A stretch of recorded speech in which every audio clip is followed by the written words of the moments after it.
Come with me.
You're listening to the Alchemical Tech Revolution, and I'm your host, Wayne McRoy.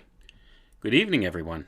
Tonight we're going to discuss propaganda, what exactly it is, how it's being used against us right now, and we could look at some of the examples of what's being done in the media news cycle that we see all around us on a daily basis. So we're going to explore some of this avenue of thought because I think it's important. So although we've done shows in the past focusing on Edward Bernays and how he was the father of this idea of propaganda and public relations, we're going to explore a different publication here. And this tonight we'll be reading from a book called Propaganda and Persuasion by Garth S. Jowett and Victoria O'Donnell. And we'll be reading from the 5th edition of this book, which was published in 2012. But the first edition of this book, and much of what's written in there, was originally published in November of 1986.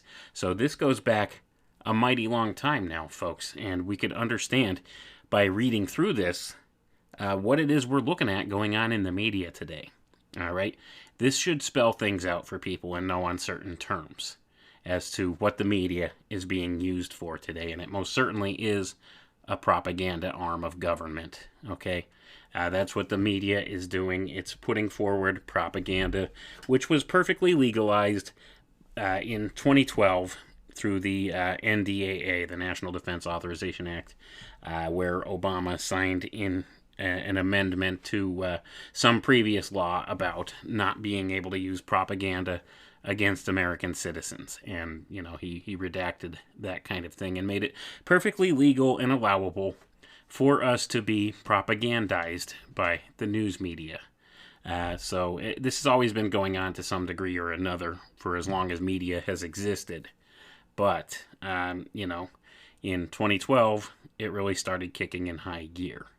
And that's actually when this 5th edition was published in 2012. Is that a coincidence? I think it's probably not. And you'll see as we get through the reading here where the connections and stuff lie.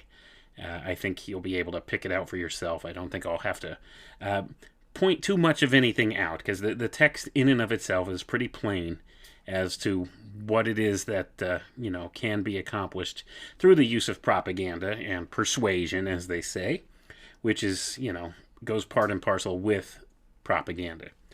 So we'll get into the reading here, and we're only going to read a portion of the first chapter because this is a rather lengthy book, and I would recommend you pick it up if you have the means and the opportunity, just to get an idea as to what it is that these social controllers in our world do.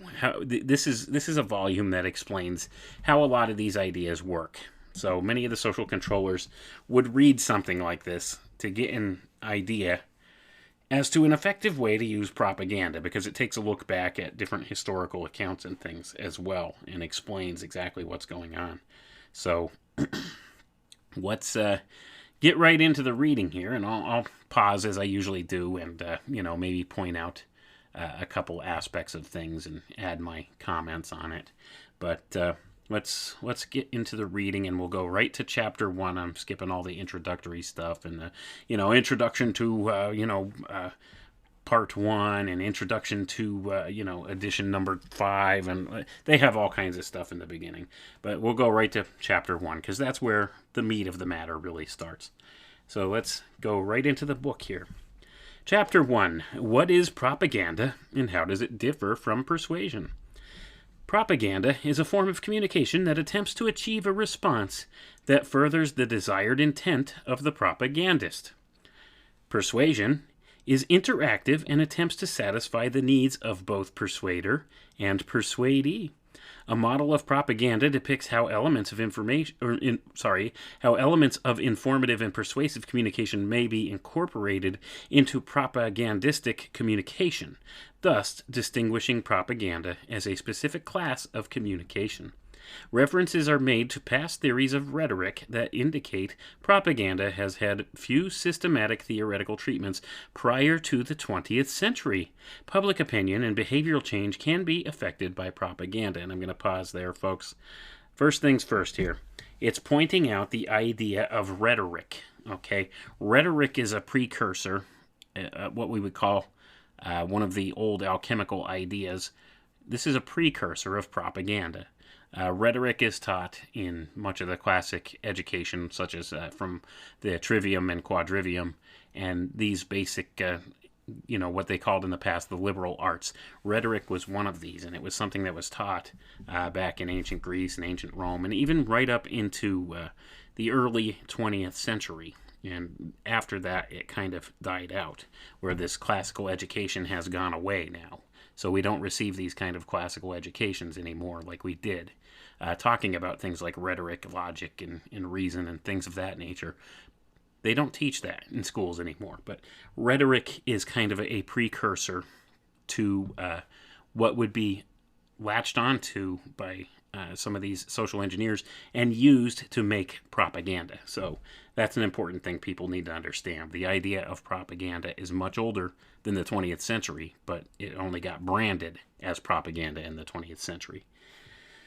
Anyway, let's go ahead and read on, because I think that's an important distinction. And then, before we continue also, it says persuasion is interactive and attempts to satisfy the needs of both the persuader and the persuadee.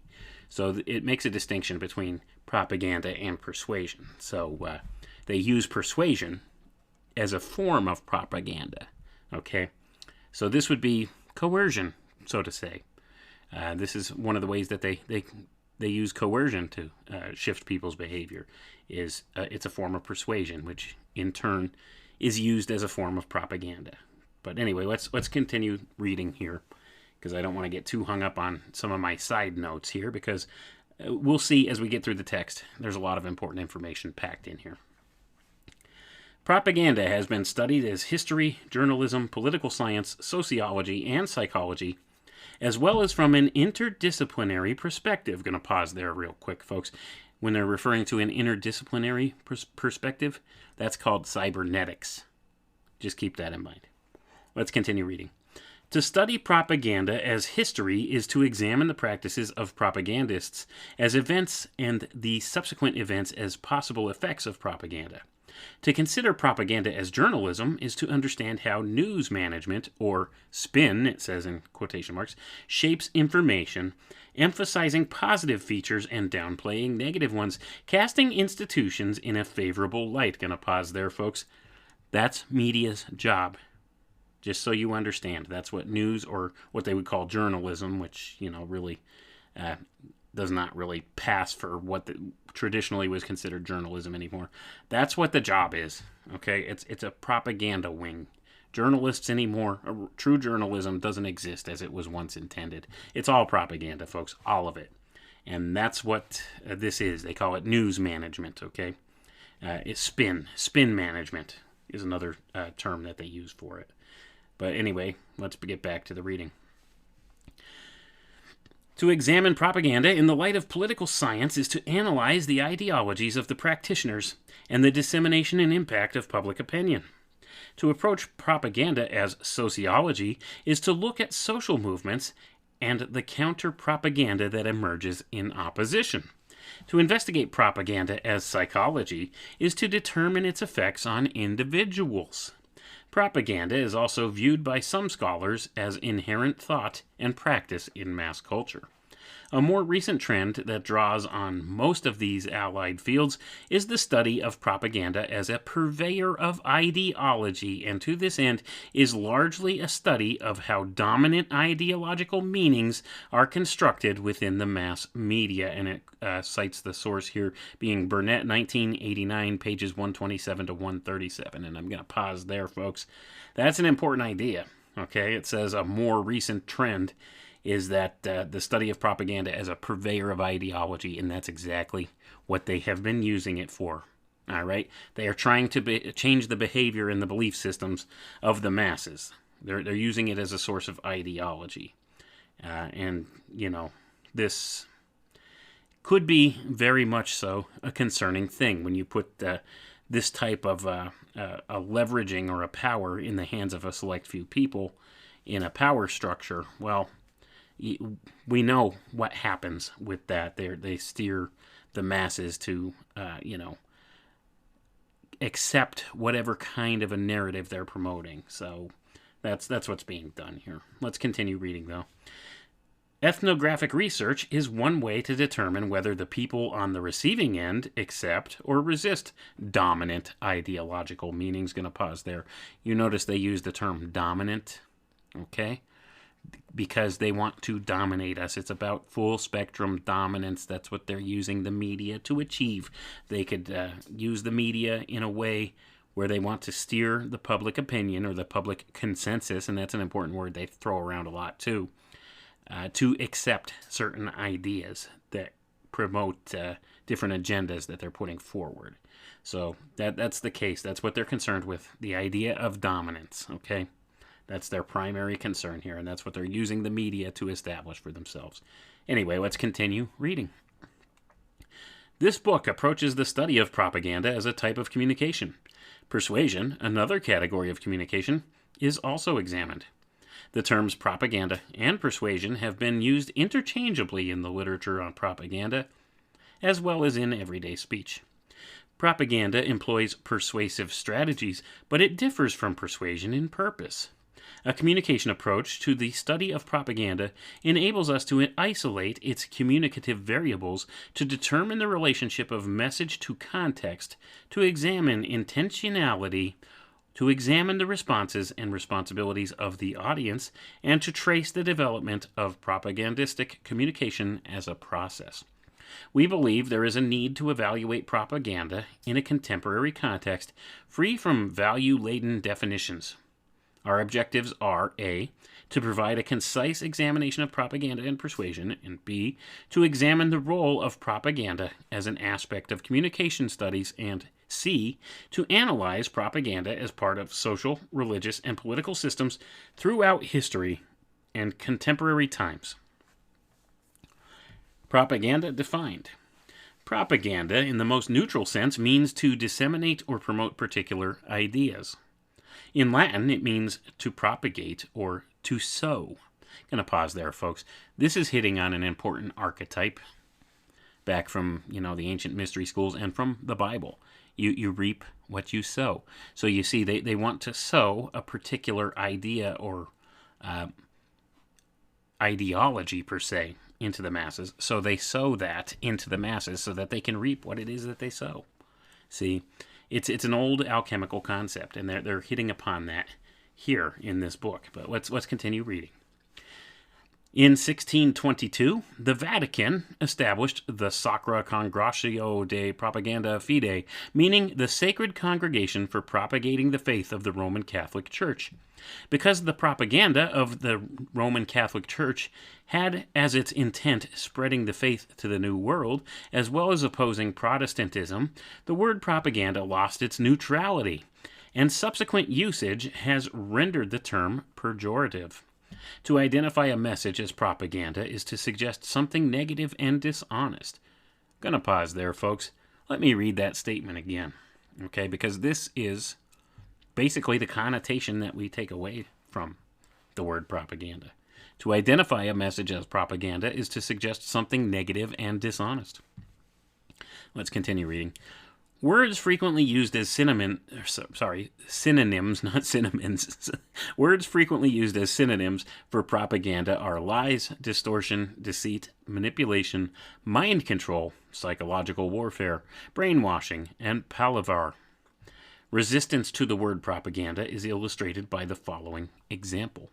When the legendary film director John Ford assumed active duty as a lieutenant commander in the U.S. Navy and chief of the field photographic branch of the Office of Strategic Services during World War II, he was asked by his editor, Robert Parrish, if his film, The Battle of Midway, was going to be a propaganda film. After a long pause, Ford replied, "Don't you ever let me hear you use that word again in my presence as long as you're under my command." And he cites the source here as being Doherty, 1993, pages 25 to 26. Ford had filmed the actual Battle of Midway, but he also included flashbacks of an American family at home that implied that an attack on them was an attack on every American. Ford designed the film to appeal to the American people to strengthen their resolve and belief in the war effort, but he resisted the idea of making films for political indoctrination. According to our definition, the Battle of Midway was a white propaganda film, for it was neither deceitful nor false, the source was known, but it shaped viewer perceptions and furthered the desired intent of the filmmaker to vilify the enemy and encourage patriotism. And I'm going to pause right there, folks. A lot of important ideas conveyed in this paragraph. First of all, over on Crow 777 Radio, Jason and Crow have taken apart these filmmakers and as propagandists, and John Ford was a very important one that they looked at. And there's many different reasons for that. If you want to check out those episodes, they might be very helpful in trying to define and understand some of these things. But anyway, let's look at some of the other things that are broken down in this paragraph here. It claims that, these things were not deceitful or false. Let's say it's disingenuous, the presentation, though. So, I mean, that's a matter of perspective, okay? So, from the perspective of the authors here, they don't see any of these things as being false or deceitful that John Ford used here. But the point is, they describe this as white propaganda, and we'll get there later, because a little further down they'll talk about what they call black propaganda as well. And this is not touching on race issues or anything like that. This is using, the implied, this is good propaganda, that's bad propaganda. See how they separate it out? They say it's a useful tool you could use it to do good, and that's what they're implying John Ford did here with it. But the thing is, good for who or whom? That's the question. Who's the beneficiary of this? And how would you classify something like that? If it's being disingenuous, how do you classify it as, it's good? And once again, this falls back on the idea of these different types of lies that are told, okay? And this ties back to an occultic principle that we talked about when I was doing the show on the concept of the blackjack, where I was reading from the works of Michael Hoffman, his Twilight Language book, where he talks about the way that the occult use these different lies, and they view one form of lying as being good and another one as being having malicious intent. Okay, and this is the same thing they're breaking apart in this propaganda idea piece. Once again, like I tell people all the time, as uncomfortable as it may be for some folks, this always ties back to the occult and occultism, regardless of whether you believe it or not. That's a fact, Jack. It always ties back to that stuff. So regardless of whether you want to deny it or not, there's always these occult ideas being put in practice, especially by the social engineers who have learned how to use some of these older alchemical sciences in a negative way to steer the opinions and the behaviors of the masses. Let's get back to the reading, though. Terms implying propaganda that have gained popularity today are spin and news management, referring to a coordinated strategy to minimize negative information and present in a favorable light a story that could be damaging to self-interest. And I'm going to pause right there, folks.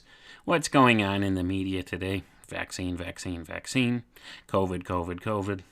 I don't think I need to explain anything further to you people about this. I know a lot of times I'm preaching to the choir, but I just wanted to point this out and show how many of these types of books and white papers and policy papers and think tank papers and social engineering manuals that there are out there that talk about this stuff and how to engineer different things with this stuff. And this one speaks definitively to media about propaganda.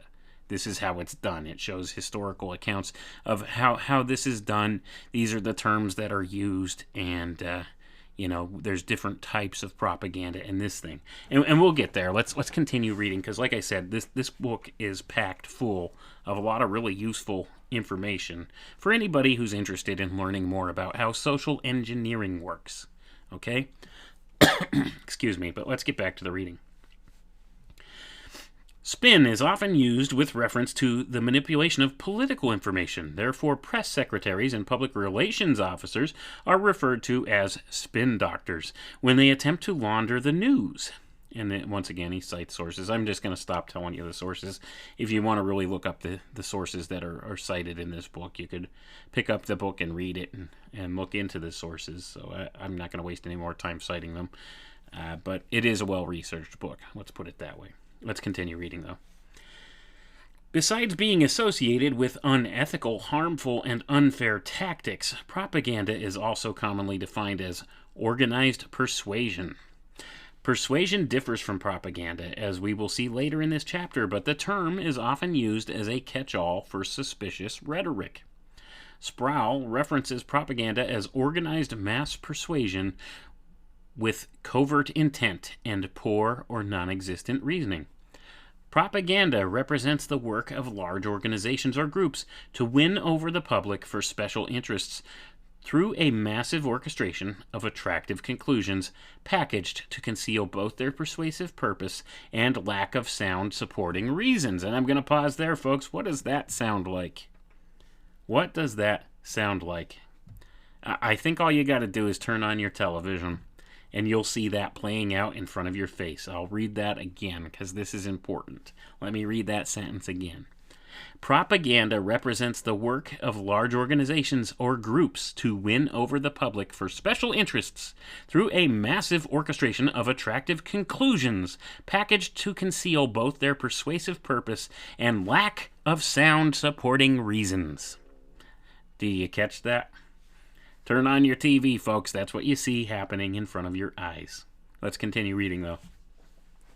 When the use of propaganda emphasizes purpose, the term is associated with control and is regarded as a deliberate attempt to alter or maintain a balance of power that is advantageous to the propagandist.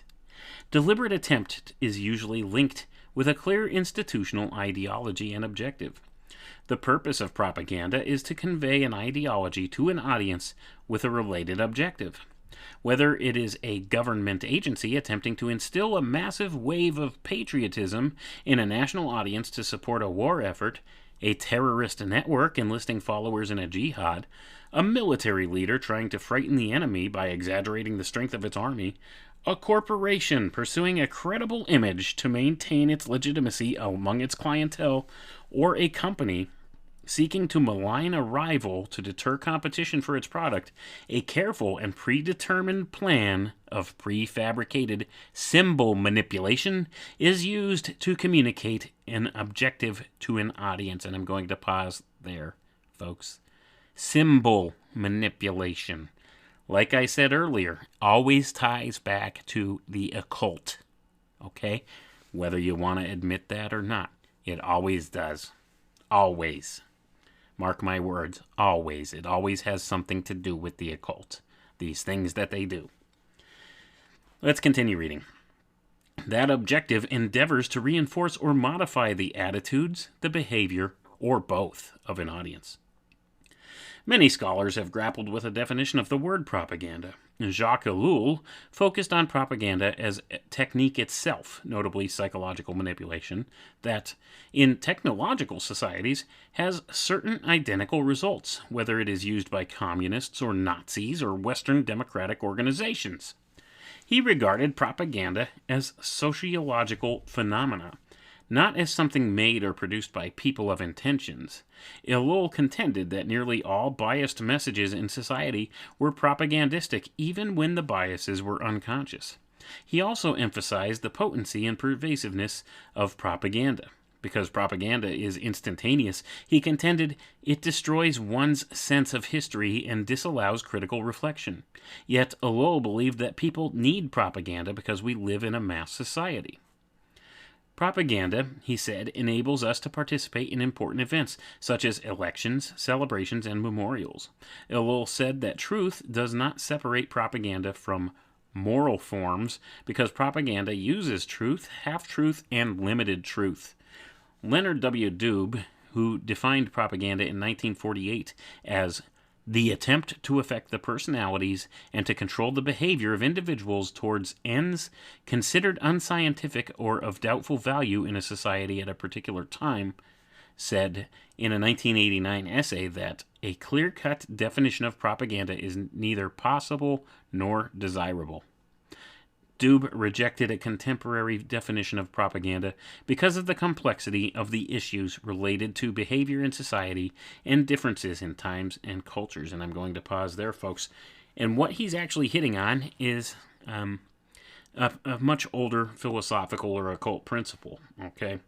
When he's saying there, it's they don't want a clear-cut definition of propaganda, is essentially what he's saying. This leaves a lot of wiggle room for them to use it as a tool in various ways. Okay, if they don't exactly define what it is, then people can't really understand what it is. And make no doubt about this, people at the topmost levels of these secret societies and in the power structure understand exactly what it is and how to use it. But see, putting the definition out there for the public would make them more resistant to understanding how it works. So that's why they want to keep it as something kind of how should we say, ambiguous. They don't want an exact definition of how it works out there, because then they wouldn't have a leg up anymore. And, when you're socially engineering a society, you want to make sure you maintain that leg up on them by understanding something that they don't. So they purposely will keep this information hidden from the public at large. That's why he says here that it's, the idea of defining propaganda is neither possible nor desirable. Understand? This guy apparently probably had some connections in the upper echelons of society. Anyway, let's continue reading. It says here, Doob rejected a contemporary definition of propaganda because of the complexity of the issues related to behavior in society and differences in times and cultures.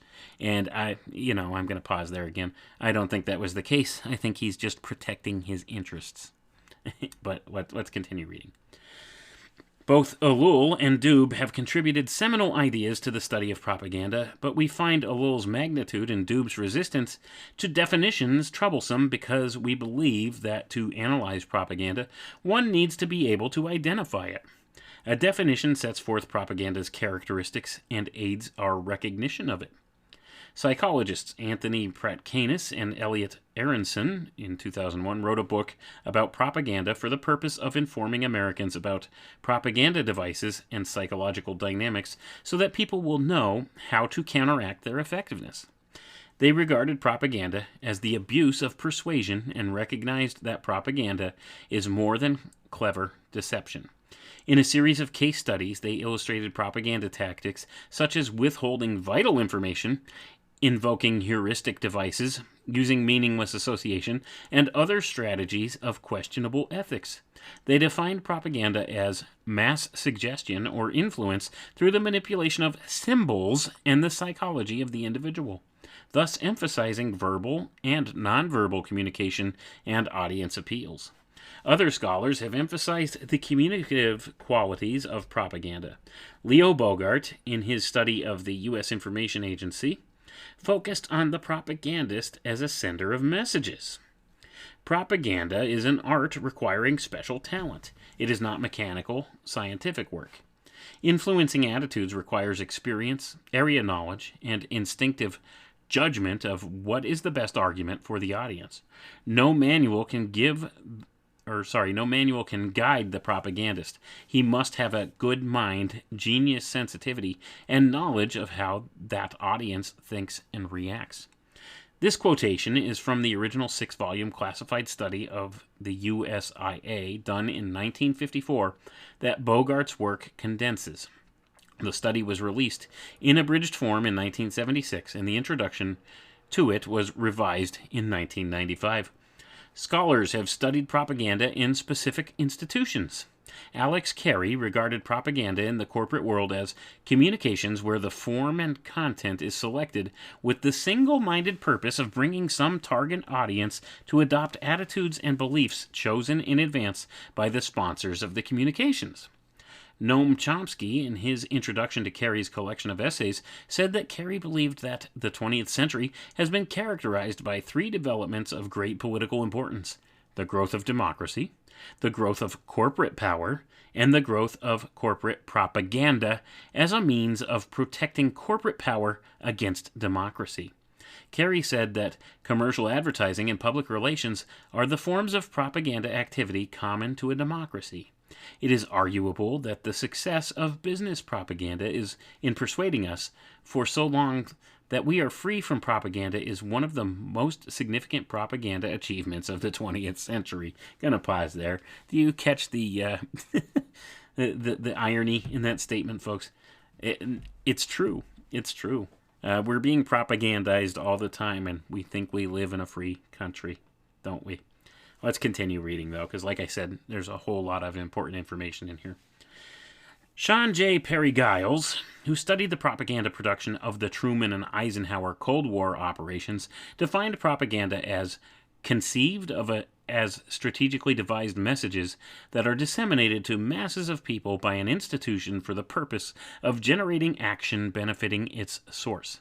She indicated that Truman and Eisenhower were the first two presidents to introduce and mobilize propaganda as an official peacetime institution.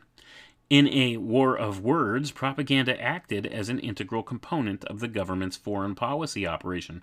To understand propaganda's influence is to grasp the means by which America's Cold War messages were produced and the overall impact that such strategizing had on the ideological constructions of the Cold War. Bertrand Taith and Tim Thornton see propaganda as part of a historical tradition of pleading and convincing, and therefore as a form of political language. However, propaganda is always articulated around a system of truths and expresses a logic of exclusive representation. It is the purpose of propaganda to convince, to win over, and to convert. It has therefore to be convincing, viable, and truthful within its own remit. The shaping of the term propaganda is also an indication of the way the political nation judges the manner in which political messages are communicated. Propaganda promotes the ways of the community as well as defining them. Gonna pause there. See that? As well as defining them. That's the whole point and purpose of propaganda, and therefore the whole point and purpose of media. Okay? They want to define the narrative. They want to define what's going on in the world. They want to define what it is that you believe. See? It's trying to reach into your mind and formulate your opinions for you to line up with what it is that these propagandists or social engineers want in society. Let's continue the reading on. Recognizing how difficult it is to define propaganda, O'Shaughnessy devoted several pages to the term's complexity. He recognized that propaganda is a co-production in which we are willing participants. It articulates the things that are half-whispered internally. Further, he wrote, propaganda generally involves the unambiguous transmission of message. It is a complex conveyor of simple solutions. Terence H. Qualter emphasized the necessity of audience adaptation. Propaganda, to be effective, must be seen, remembered, understood, and acted upon, adapted to particular needs of the situation and the audience to which it is aimed.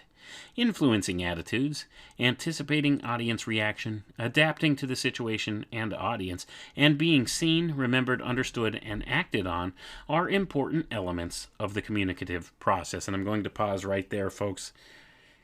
That, my friends, is why social media is such an important thing to these people.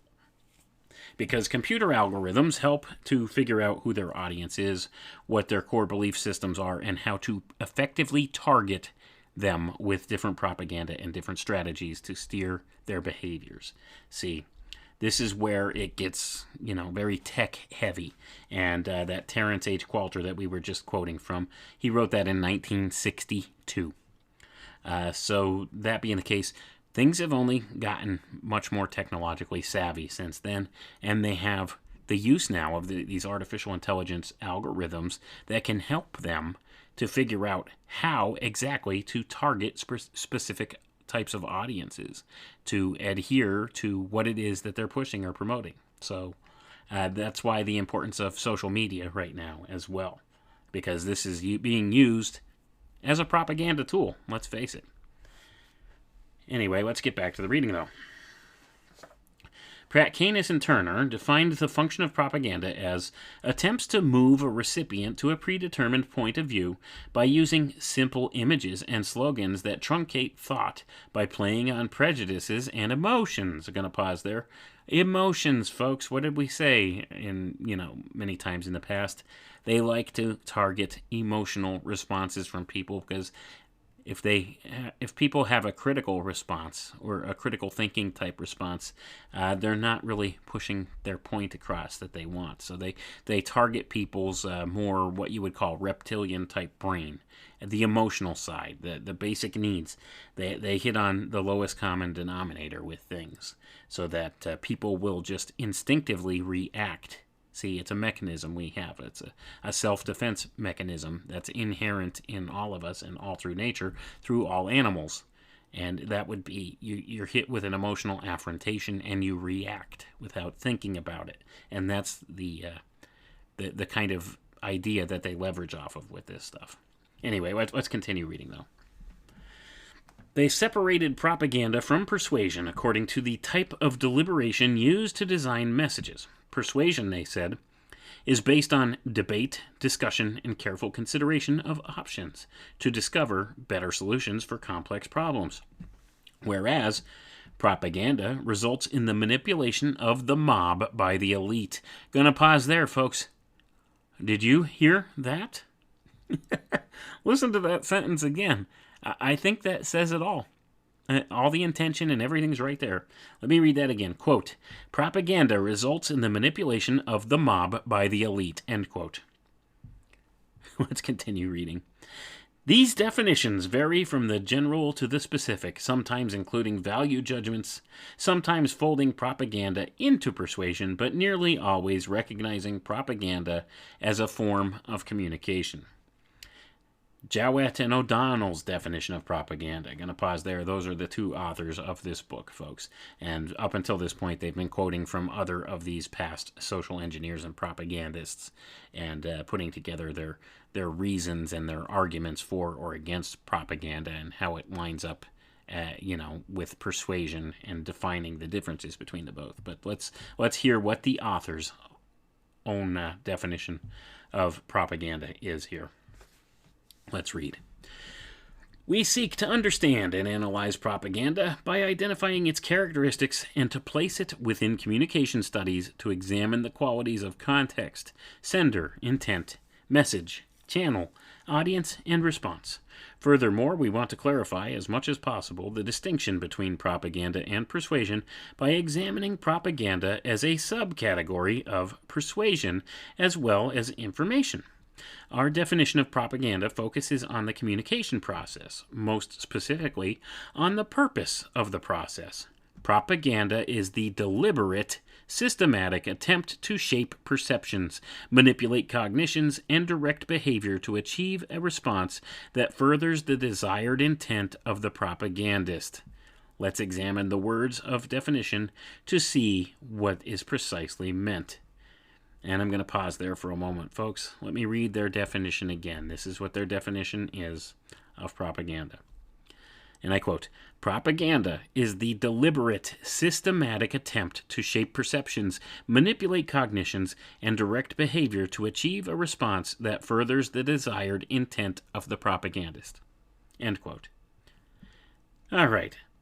So here, they're also, with that definition, which I think is actually pretty self-explanatory, they decided to define some of the terms that they put in that definition underneath here. And we'll read these just so you could see what it is they're talking about, okay?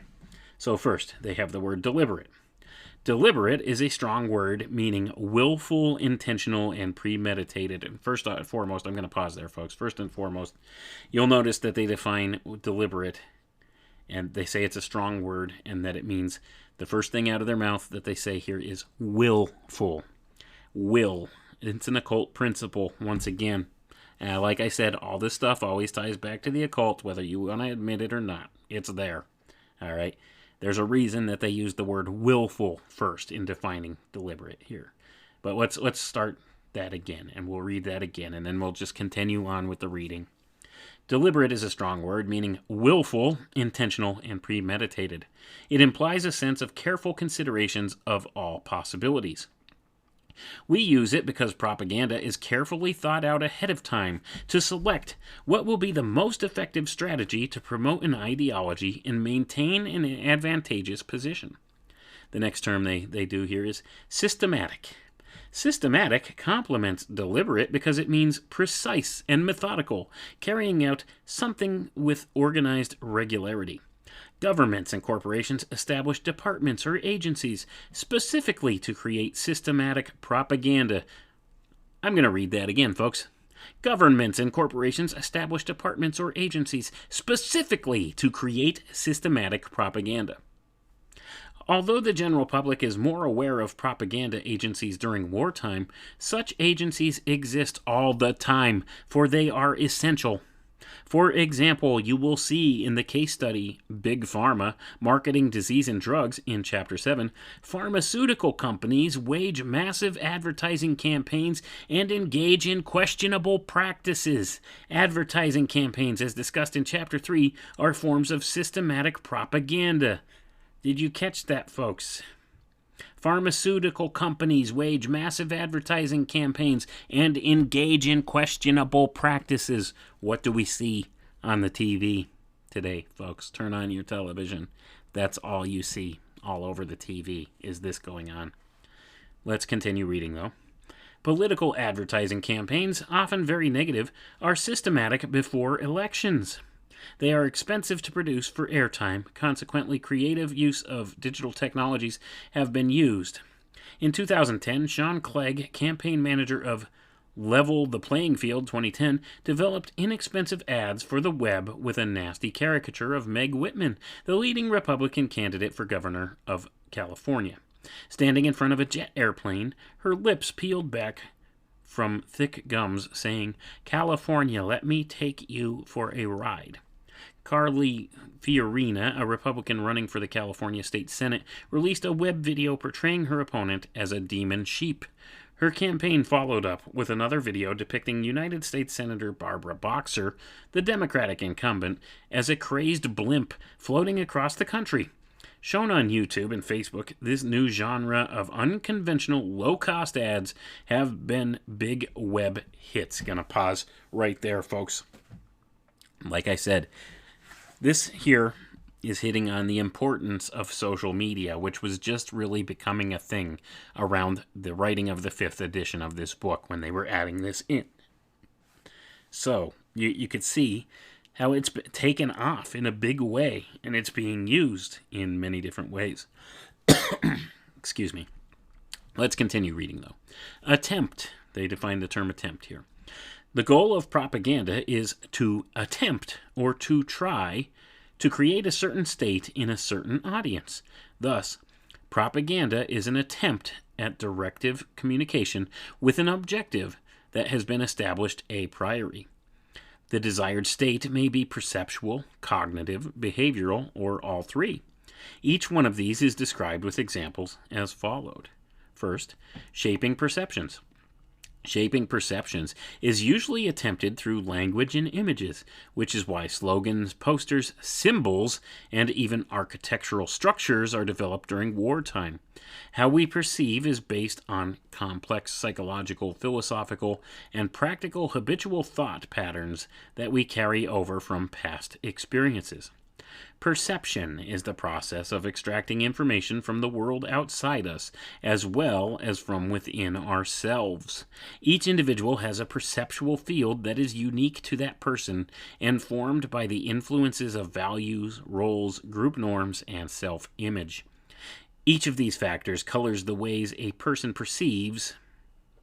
George Johnson, in his book In the Palace of Memory, offered a colorful description of perception and recognition according to the activity of neural networks in the brain. And we're going to quote here from that book now. Looking out the window at the ocean, we might notice a bright light in the night sky hovering on the horizon. Deep inside the brain, one neural network responds to this vector, dismissing it as just another star, but its intense brightness causes another network to guess that it is Venus. Then the light starts getting bigger, brighter, creating a different vector, a different set of firing patterns. Another network associates this configuration with approaching headlights on a freeway. Then 2 more lights appear, green and red. Networks that interpret these colors feed into other networks, the pattern for stoplight weakly responds. All over the brain, networks are talking to networks, entertaining competing hypotheses. Then comes the roar, and suddenly we know what it is. The noise vector, the growing white light vector, and the red and green vector all converge on the network, or network of networks, that says airplane. Johnson went on to say how a perception was ultimately categorized would depend on the architecture of the system, that which a person was born with, and that which was developed through experience. Some people's brains would tell them they had seen a UFO or an angel instead of a plane. Because members of a culture share similar values and norms, as well as the same laws and general practices, it is quite possible to have group perceptions, or at least very similar perceptions within a cultural group, and I'm going to pause there, folks. That's an important idea to keep in mind. See, this is why they take things like demographics into consideration when they're targeting people with different types of propaganda. See, because of these social norms, all right? It's groupthink. See, the minds of the masses, it's a different thing. Mass psychology is different from individual psychology, and they're well aware of that, and they know how to manipulate both aspects of that.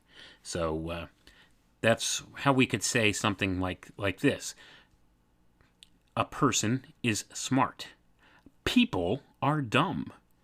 Do you understand the distinction?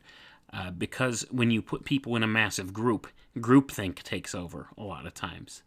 And this is the mass psychology. So a person on an individual level, they might be smart and see through propaganda, but when it's directed at the masses and the masses all start to act in a similar way, this creates this mob mentality type thing. And this is what mass psychology is. So you could accurately say a person is smart, but people are dumb.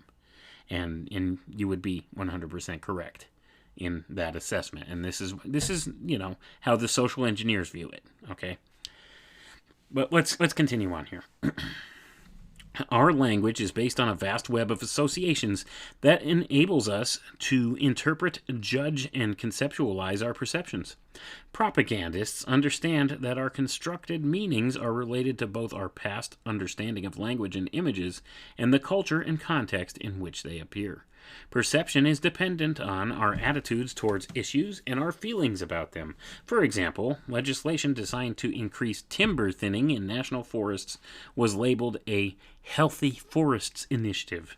Gonna pause there, and you could see how they manipulate the words and stuff like that in these meanings to represent the opposite of what's true.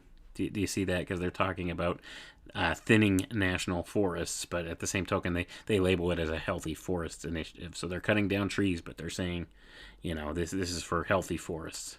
So you could see how that works. Anyway, let's continue reading here.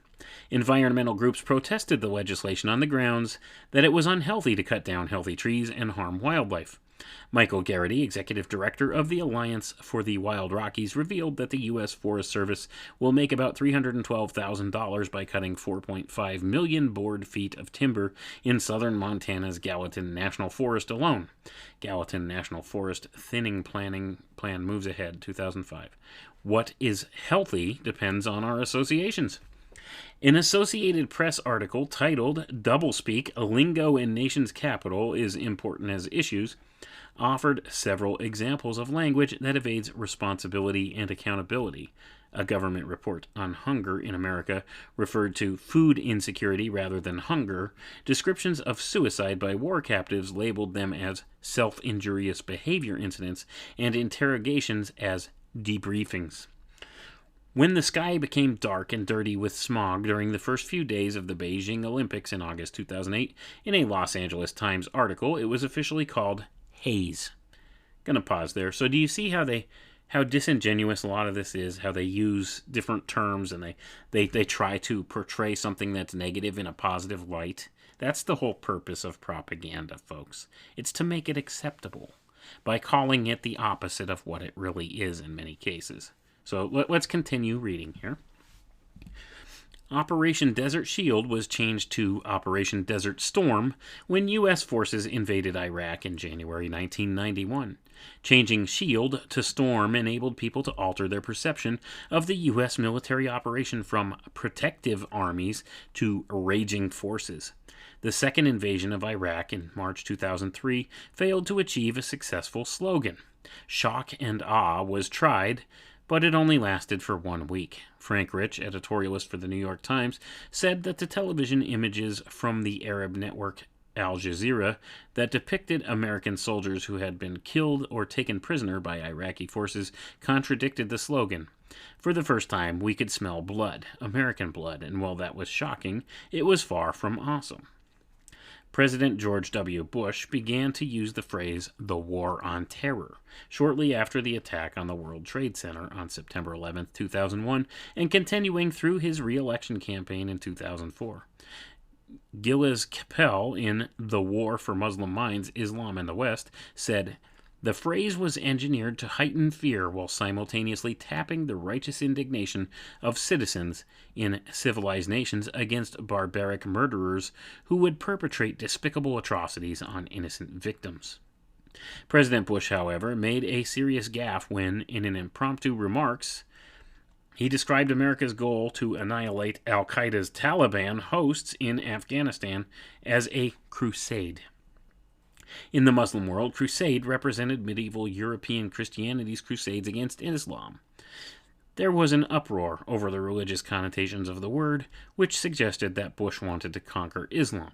Bush retracted the term immediately and promptly visited a mosque in Washington, D.C. in an attempt to nullify the impression that American mobilization against al-Qaeda was aimed at Muslims or at Islam in general.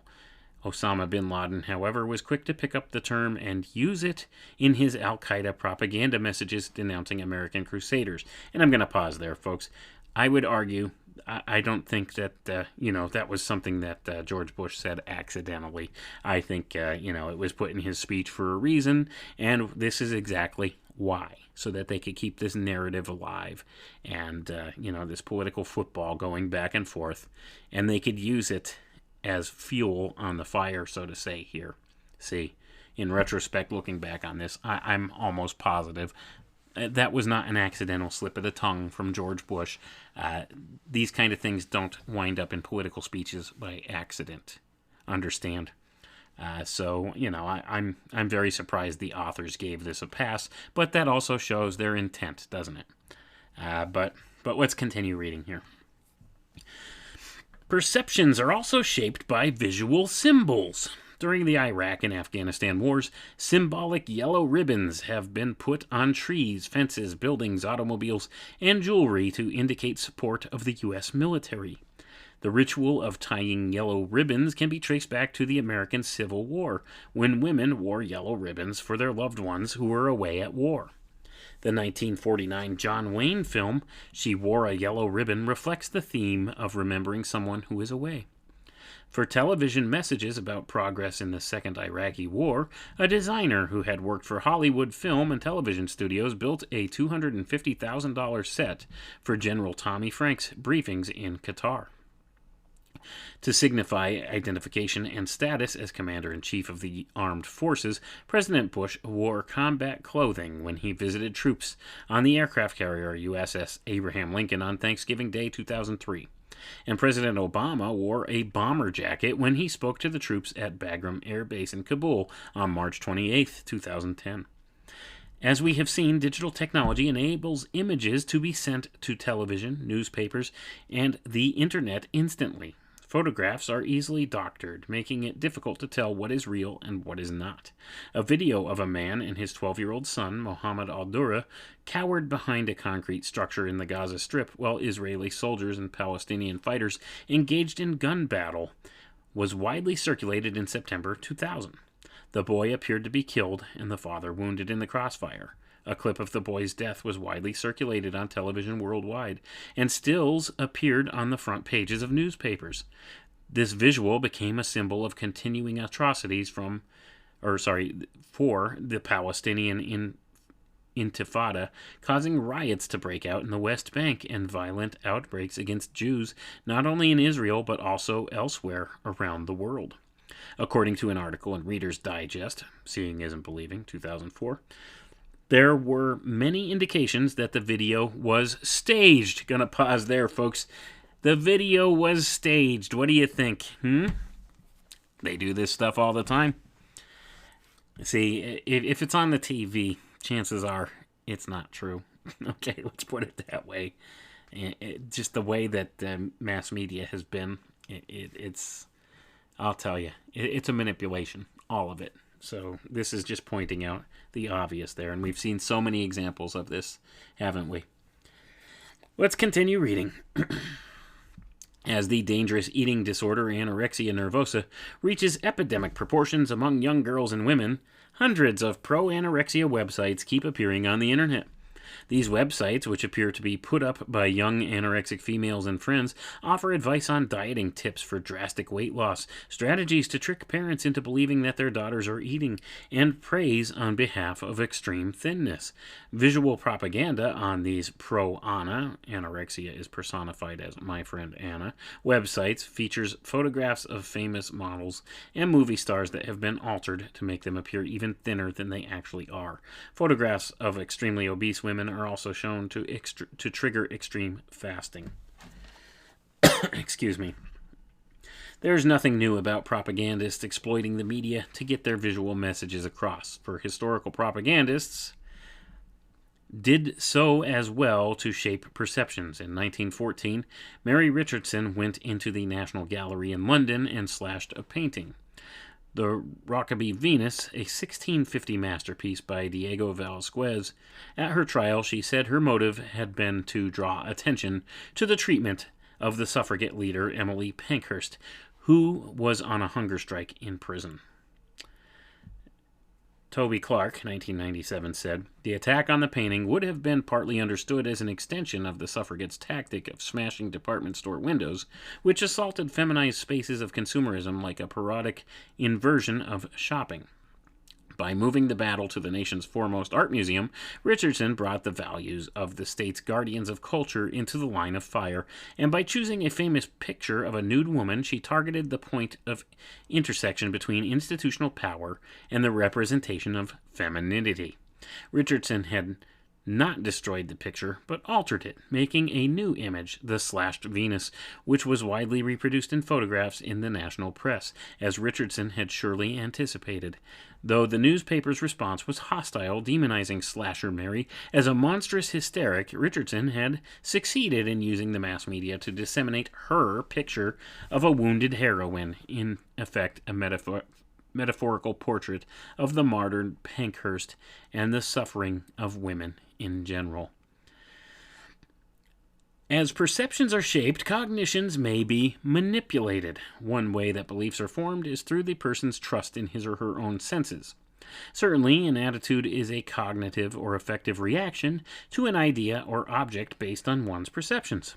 Of course, once a belief or an attitude is formed, a person's perceptions are influenced by it. This does not happen in a vacuum. The formation of cognitions and attitudes is a complex process related to cultural and personal values and emotions. The Voice of America during World War II had a stated directive to manipulate the cognitions of both the enemy and America's allies. It was to spread the contagion of fear among our enemies, but also to spread the contagion of hope, confidence, and determination among our friends. There were many heroes among the troops fighting in the Second Iraq War, but the story of Private Jessica Lynch received non-stop coverage in the media. One story in the Washington Post, whose headline claimed she was fighting to the death, led us to believe that the 19-year-old supply clerk had fought fiercely against her Iraqi attackers, but was riddled with bullet and knife wounds. As a prisoner of war, the paper said she was abused and finally rescued in a daring night raid. A revised story with the headline, "A Broken Body, a Broken Story Pieced Together," disclosed that Lynch had not been shot or stabbed, but that a Humvee accident shattered her bones. Her rifle jammed, thus she never fired, and her captors were gone before she was rescued. As Ellen Goodman wrote in her column entitled "Jessica Lynch, a Human, Not a Symbolic Hero," By making Jessica into a cartoon hero, we may have missed the bravery of the young soldier now recovering in Walter Reed Army Medical Center. Jessica Lynch has now become a redefining story of the war, with skeptics asking whether the Pentagon spun the media or the media hyped the story. Whether it was the Pentagon or media hype, the public's cognitions were manipulated. And I'm going to pause there, folks. That's how they do so much of this, okay? It's to manipulate your mind. Understand? Manipulate your mind. So all of these stories you see coming out, it's propaganda. This is what it is. They embellish things that didn't really happen in many cases. Okay? They make it up and turn it into an emotional story so that they could create an attachment in your mind to this thing. See, because when you attach emotion to something, it becomes ingrained as a memory. So many people will remember this Jessica Lynch story as she was extremely heroic and, was injured in a firefight and all of this stuff. That wasn't true. It never happened that way. Okay? So it's disingenuous. Let's put it that way. Propaganda, for the most part, is disingenuous. All right? Let's continue on here. I'm going to skip down a little bit, I think, because we're starting to get the idea, I suppose. Often, the direction of a specific behavior is the intent of a propaganda effort. During war, one desired behavior is defection of enemy troops. In the 1991 Gulf War, the U.S. 4th Psychological Operations Group dropped 29 million leaflets on Iraqi forces to attract defectors. A U.S. radio program, Voice of the Gulf, featured testimonials from happy Iraqi prisoners of war, along with prayers from the Quran and the location of the bomb targets for the next day. 75% of Iraqi defectors said they were influenced by the leaflets and the radio broadcasts. The same tactic was used in the 2003 Iraq War when leaflets that said, "Do not risk your life and the lives of your comrades. Leave now and go home. Watch your children learn, grow, and prosper," were dropped on Iraqi military forces. At the beginning of the 2001 war on the Taliban, U.S. military radio broadcasts into Afghanistan by Air Force EC-130E Commando solo aircraft warned the Taliban in 2 of the local Afghan languages that they would be destroyed not only by U.S. bombs and missiles, but also by American helicopters and ground troops. And this is what they broadcast. "Our helicopters will rain fire down upon your camps before you detect them on radar. Our bombs are so accurate we can drop them through your windows. Our infantry is trained for any climate and terrain on Earth. United States soldiers fire with superior marksmanship and are armed with superior weapons." This tactic to frighten the enemy was successful in directing a specific behavior. For Rear Admiral John Stufflebeam, Deputy Director of Operations for the U.S. Joint Chiefs of Staff, said, "I have not seen any reports that they are returning fire on our aircraft."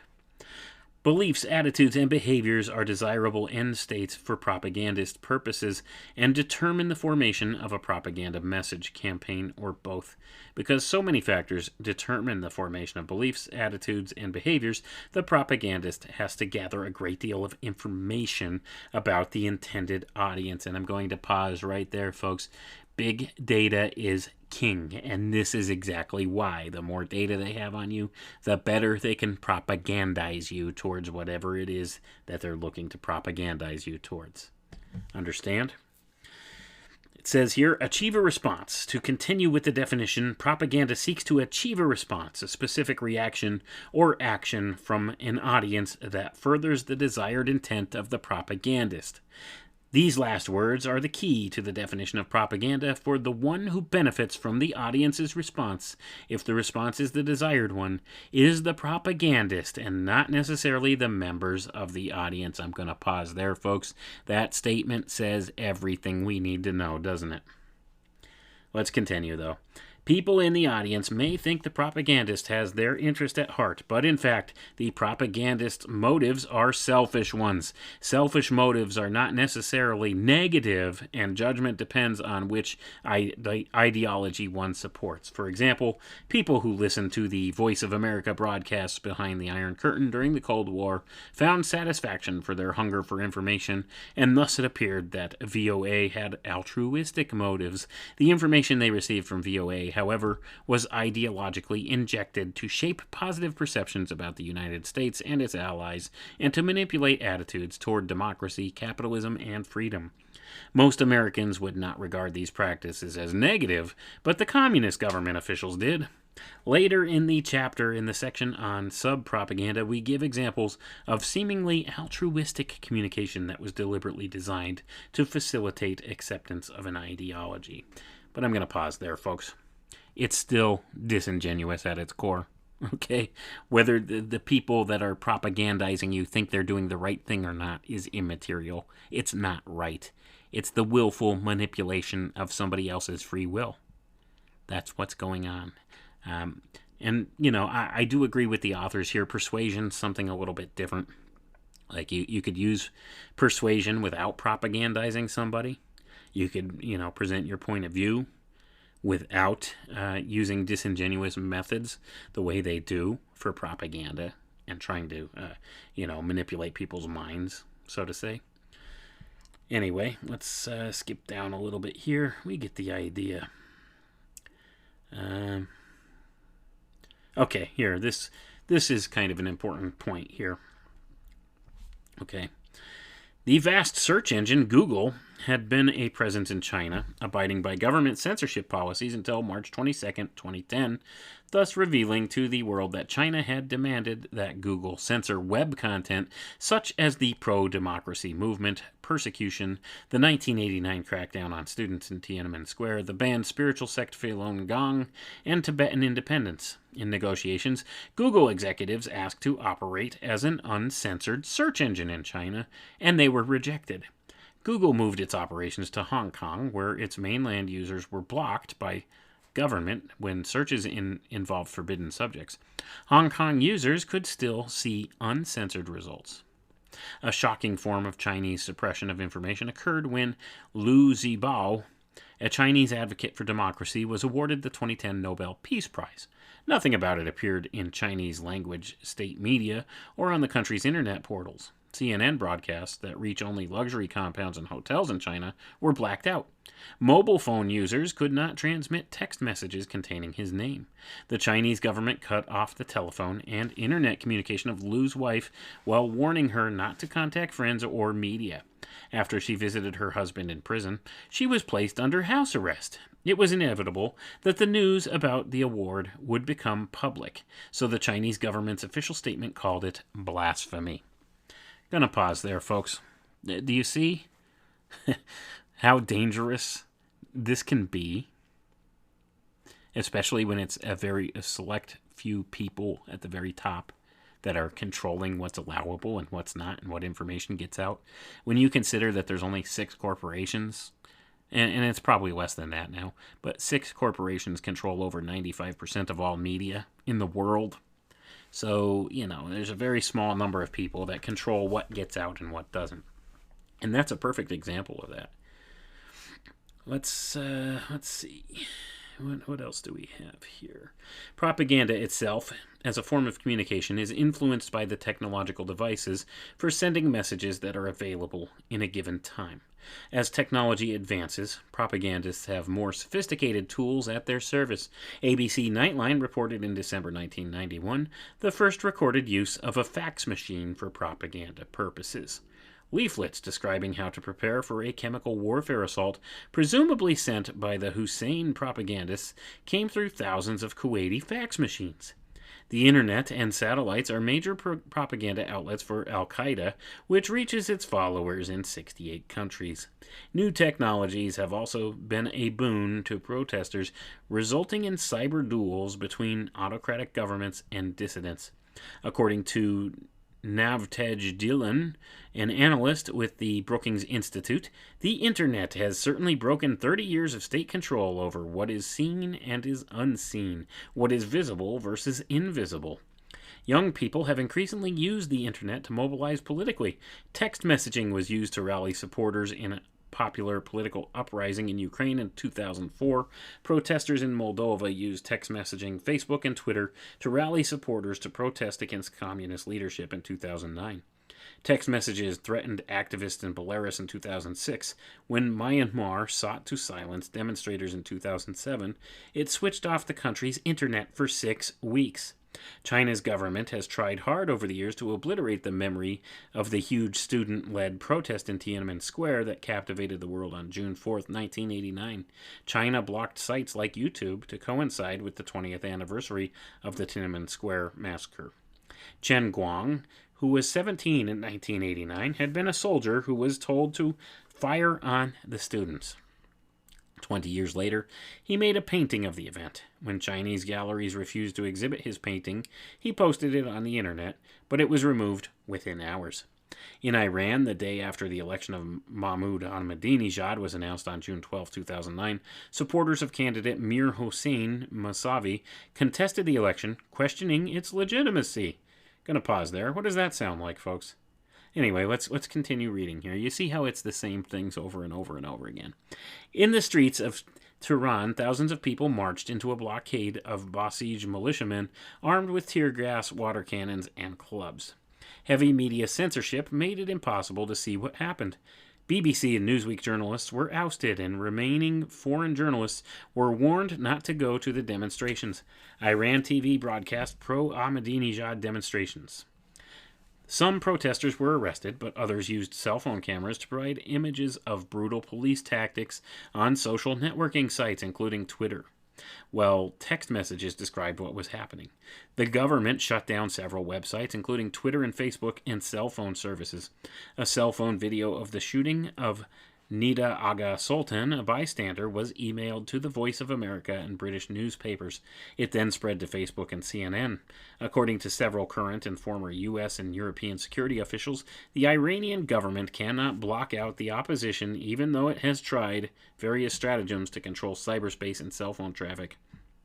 For example, a government operation set up Twitter accounts to spread disinformation and find dissidents, but a blog named Network Culture has posted detailed guidance on how to fool it. More recently, the Iranian government issued a ban on any news related to the leaders of the protest movement against President Ahmadinejad.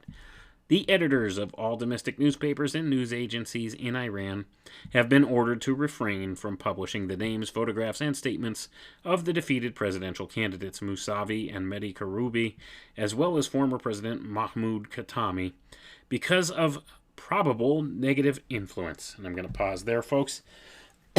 Excuse me. Don't we see this going on time and time again? They use censorship as a means of propaganda as well. They want to keep information that's contrary to what they want out there from hitting the airwaves and, having people affected in the opposite direction of what they intended.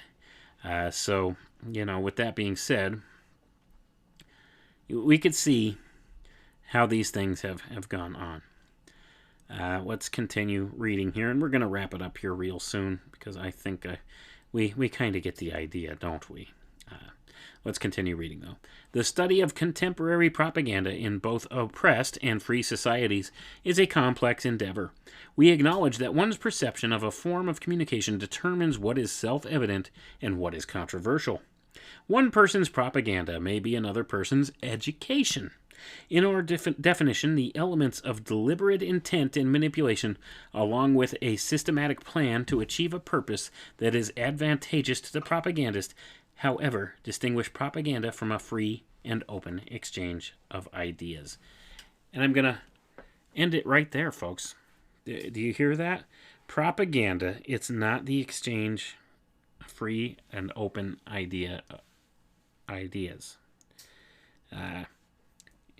They say here that propaganda is different from a free and open exchange of ideas. Okay? Propaganda is one-sided, it's disingenuous, and it's practiced only to benefit the propagandist. So when you're being propagandized, even though they may make it sound beneficial to you or like they're doing this stuff for good reasons, like, in the current vaccine campaign, doubt not that this does not have your best interests in mind. Okay, even though that's the idea they will try to relate to you. Okay. So, right now they're really pushing this vaccine agenda, and they've propagandized us to death with it. All right, it's all over media everywhere. Vaccine, vaccine, vaccine. COVID, COVID, COVID. They've tried to make this look like the one and only solution to a problem that they have engineered into something that looks so very scary and fearful for people when it's actually blown way out of proportion. When you actually look at the statistics and the evidence, it doesn't add up. It's all propaganda. They're pushing first and foremost. They're using this fear narrative to promote that there's this pandemic that's just killing massive numbers of people, and it's awful, and the only solution is to get vaccinated 2, 3, 4, 5, how many ever times that they decide by the time it's all over. And although, despite the fact that these vaccines, if you look at the data, are showing very negative side effects and are ineffectual, they still push this as their only solution to the problem. This is propaganda, folks. There's no science behind what's being presented in this narrative. And we gave the definitions here of propaganda in this book, and I would recommend that, pick up this book if you have the means and the opportunity. It's worth reading through just so you can understand the social engineering tools that are being used against you, and how the very definition of what they're doing, what mass media is doing, it does not have the public's best interest in mind. See, journalism is not what it once was. There's no such thing anymore. It's all propaganda 24/7 being shoveled into your brain from all of these different sources. Television, social media, all over the place. You can't even walk out in public without being propagandized in some way. Giant billboards, get your vaccine down at this clinic, blah, blah, blah, blah, blah. Get your free flu shot down here at CVS. I've never seen so much vaccine propaganda in my life, folks. And I'm not just talking about the COVID vaccine that they're pushing. It's all of them. You turn on the TV, get your shingles shot, get your flu shot. They have these advertisements all over the place. It's ridiculous. So you have to ask yourself just a couple of questions in regards to this. First of all, we know that the media is using propaganda against us. So we have to ask, who are the propagandists that are writing this propaganda and putting it out there for us? Who are they? Are they the big pharmaceutical companies and the CDC that's in bed with the big pharmaceutical companies and the FDA that's in bed with the big pharmaceutical companies? I think all you got to do is follow the dollar signs, folks, and you'll know who it is that's putting this out. So it's benefiting them and not us, okay? They don't give two craps about your health. They never did. They never will. It's not about that. It's about control. And, to a lesser degree, it's about making tons and tons of cash to a lot of these people. Okay? So that's why it's always important to follow the money trail, because money speaks volumes to a lot of people, especially people in these positions of power, because that's primarily what a lot of them care about on the lowermost levels. Okay? Now, the social engineers of the world, they have something different in mind. And they are willfully and knowingly manipulating people into acting in a way that's not in their best interests. All right? But it is in their interest, the social engineers' interest, but not the public at large's best interest. And they like to steer these people in that way. And then they say, well, we put the information out there. We told you what we were doing and you didn't object to it. You went along with it. It's out there in the public domain. All you got to do is look for it. But see, that's the problem. They've conditioned us to being a complacent society. And that needs to stop. Everybody needs to start digging deeper into things and not just believing what narrative is told to you on the face of it and accepting it as truth, because 99 times out of 100, it's not truth. And you need to do a little critical thinking for yourself. But, that's basically the message here today, folks. If you take nothing else away from this, what I would like for you to take away is, remember, media is not your friend. Entertainment's not your friend. These are all put out there as pieces of propaganda to manipulate your cognitive functions and manipulate your behaviors and make you believe something that's not true. Okay? Or to act upon something that's not true in a certain way that benefits the propagandist and not you. So if you take nothing else away from that, realize that's what this is. It's the very definition of mind control. Okay? So when you see a news piece out there, understand what you're looking at. It's not an unbiased description of things that are going on in the world. It's a carefully packaged web of lies put together to manipulate your behavior. That's what it is. So when you're watching something on the television or it comes across on social media, know that somebody has thought very carefully about what it is that's being put out there, a message to you to affect the way you behave. And that's what it's all about. But anyway, folks, I would like to thank you all for listening tonight. And I just want to remind you, I started posting Bill Cooper's Mystery Babylon series here on my channel for free for everybody to watch. And the reason I did that is it's a twofold reason. First of all, I always recommend that people watch this series or listen to this series in full so that they can have a better understanding of the occult principles that the rulers of this society, this quote-unquote elite power structure, the things that they use, that they know, that we do not, and the things that they believe. So you could have a better understanding of why they do the things they do. And this will give you a PhD education in the occult if you listen to this series. So that's why, number one reason why I put this on my channel. And the number two reason is I don't honestly know how much longer it'll be available on platforms like YouTube because of all the censorship and stuff, because they would prefer that you not know any of this information. So they censor and silence these things. And I've seen numerous channels come and go through the years that have put Bill Cooper's work on there that have disappeared. And, and are now gone and no longer available to be found anywhere. So that being the case, I wanted to move that onto a platform that will allow it there for now. And Rockfin has been excellent for me so far as being able to express myself without worry of being shadow banned or censored or anything of that sort. So that's why I did that. Those are the reasons why I did that. So you guys could check that out as well. But anyway, thanks for listening, folks, and have a good night. Come with me.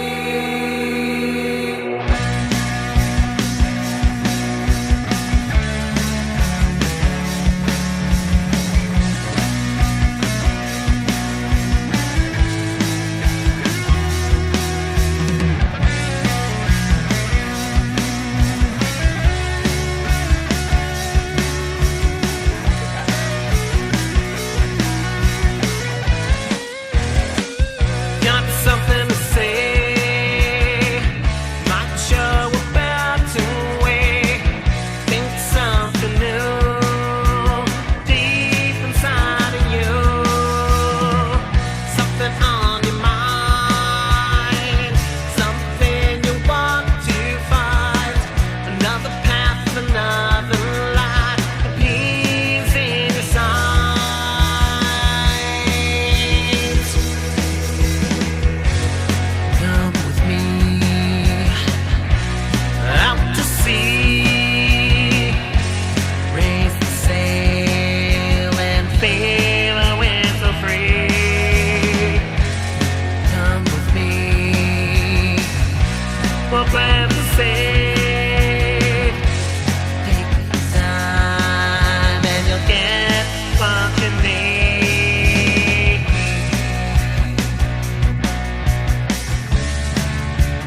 free.